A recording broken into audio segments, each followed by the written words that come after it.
نحمده ونصلي على رسوله الكريم اما بعد فاعوذ باللہ من الشیطان الرجیم بسم اللہ الرحمن الرحیم۔ حضرت جی مولانا محمد یوسف صاحب رحمۃ اللہ علیہ فرماتے تھے، آج مسلمان مغلوب اور کافر غالب کیوں ہے؟ بعض مسلمان کہتے ہیں کیا وجہ ہے، ہم نماز روزہ حج وغیرہ اعمال کرتے ہیں پھر بھی مغلوب ہیں۔ فرماتے تھے آج ہمارے پاس ایمان اور اعمال کی صورت ہے، حقیقت نہیں۔ صورت اسلام کفر کا مقابلہ نہیں کر سکتی، بل نقذف بالحق علی الباطل فیدمغه فاذا هو زاہق۔ کھرا حق باطل کی جڑ اکھاڑ کے رکھ سکتا ہے، مگر جب حق میں باطل کی آمیزش ہو جاوے، محرمات عام ہو جائیں، شرک اور بدعت وغیرہ کفر کی زندگی کا تشبہ کھلے عام ہو تو حق کہاں؟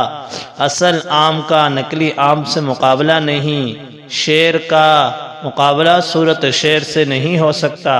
جتنا دین موجود ہے اس کی افادیت کا انکار نہیں، لیکن جب تمام طبقات امت میں امہات عقائد، امہات اعمال زندہ اور تمام امہات منکرات ختم ہوں گی تو دین اپنی حقیقت کے ساتھ زندہ ہوگا۔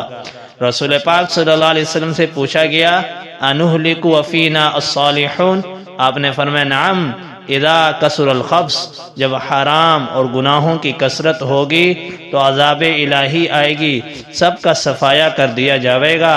معاشرہ افراد پر محنت کے بغیر کبھی بھی نہیں بن سکتا۔ حضرات انبیاء علیہم الصلاۃ والتسلیمات فرد پر محنت کرتے تھے، اس لیے تمام دینی درد رکھنے والوں کی ذمہ داری بنتی ہے اصلاح افراد پر پوری صلاحیتیں خرچ کریں۔ اس لیے دین حق کی ادنا سے ادنا چیز کی تحقیر بھی ظاہر قاتل ہے۔ تمام علماء ربانیین کا دل سے احترام، اہل اللہ کی قدر و منزلت، امت کے محسنین کا احترام دل میں ہونا ضروری ہے۔